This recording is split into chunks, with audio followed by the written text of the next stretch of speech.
Hi, hello po. Isang masigla at mapagpalang araw muli sa inyong lahat. Kamusta na ho kayo? Sana ho ay nasa mabuti kayong kalagayan. San man ho kayo naroroon. So nagbabalik pong muli itong aking YouTube channel na Eric's Vlog. Maraming salamat nga ho pala sa lahat ho ng patuloy na nanonood ho ng aking mga video na ina-upload.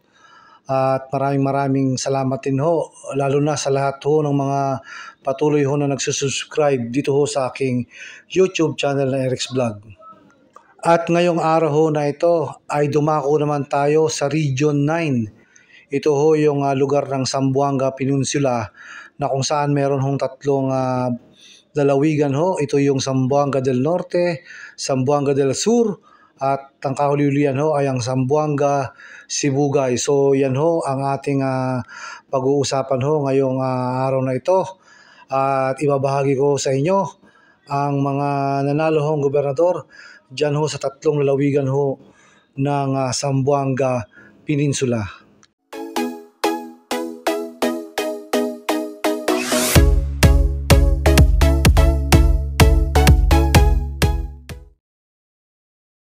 Nagbabalik pong muli ang Eric's Vlog. Katulad ho ng aking nasabi ay akin hong ibabahagi sa inyo ang mga nanalo hong gobernador dyan ho sa tatlong lalawigan ho ng Zamboanga Peninsula. Ito ang Zamboanga del Norte, Zamboanga del Sur at ang Zamboanga Sibugay. So unahin ho natin itong lalawigan ho ng Zamboanga del Norte. Ang nagwagi hong gobernador dyan ho sa lalawigan ng Zamboanga del Norte, ito hong nagdaang eleksyon May 12, 2025, ay ito hong si Darrell Dexter Uy. So siya ho ang naupong gobernador simula pa ho noong June 30, 2025 at mananatili ho siya dyan hanggang June 30, 2028. At base ho sa naging resulta ng halalan ho dyan sa lalawigan ho ng Zamboanga del Norte sa labanan ho ng gobernador ay malaki ho ang naging kalamangan ni Darrell Dexter Uy laban ho sa pumangalawa sa dami ho ng boto. Ito hong si Bullet Haloshos. Ang naging kalamangan ho ni Darrell Dexter Uy laban ho kay Bullet Haloshos ay umabot ho sa 137,552 votes. Ang nakalaban ho ng nanalong gobernador sa Zamboanga del Norte si Darrell Dexter Uy ay ito hong si Bullet Haloshos. So si Bullet Haloshos ay dating board member ng First District ng Zamboanga del Norte simula ho noong 2007 hanggang 2010 at naging representative din ho ng First District ng Zamboanga del Norte mula ho 2010 hanggang 2019.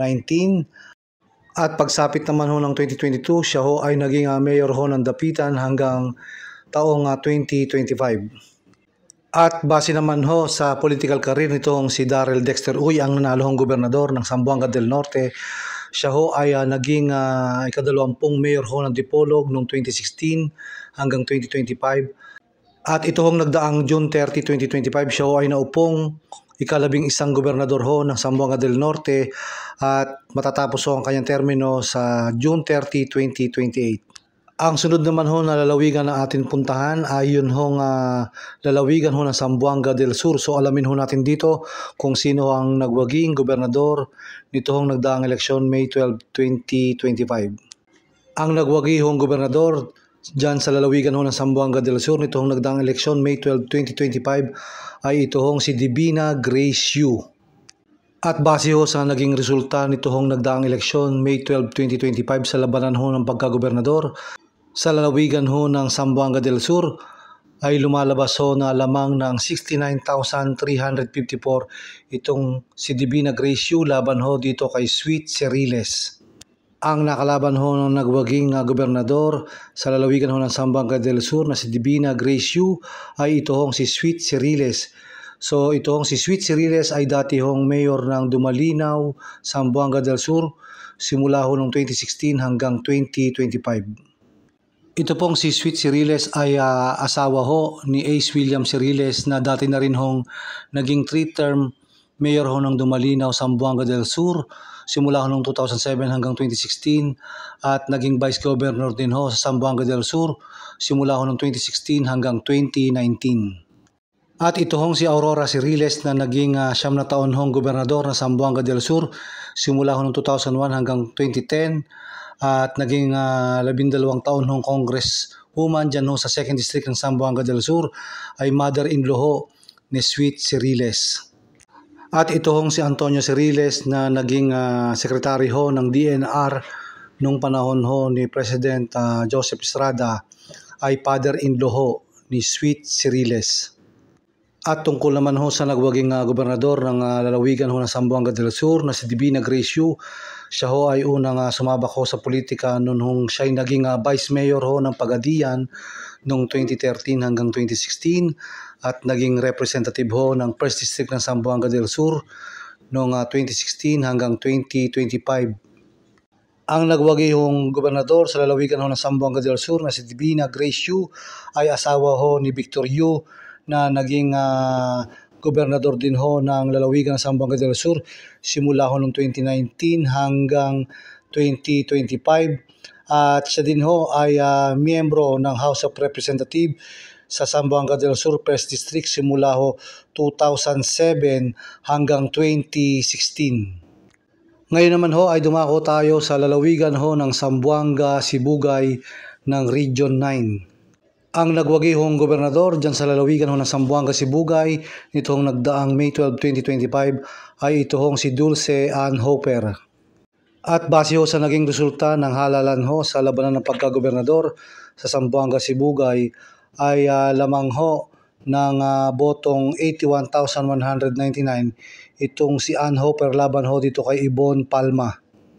Ang nakalaban ho ng gobernador na nagwagi ho sa lalawigan ng Zamboanga Sibugay, ito hong si Ibon Palma ay dati hong board member ng 1st District ng Zamboanga Sibugay simula ho noong 2019 hanggang 2022 at ito ay naulit muli noong 2022 hanggang 2025.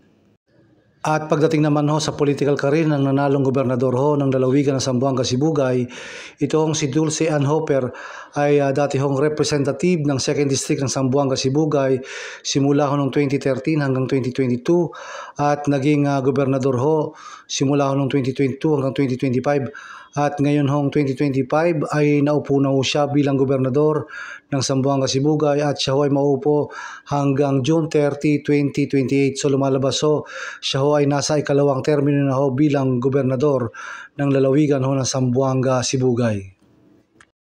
So yan ho ang mga nagwaging gobernador sa Zamboanga Peninsula, sa lalawigan ho ng Zamboanga del Norte, si Dexter Darrell Uy, at sa lalawigan naman ho ng Zamboanga del Sur, ito hong si Divina Grace Yu.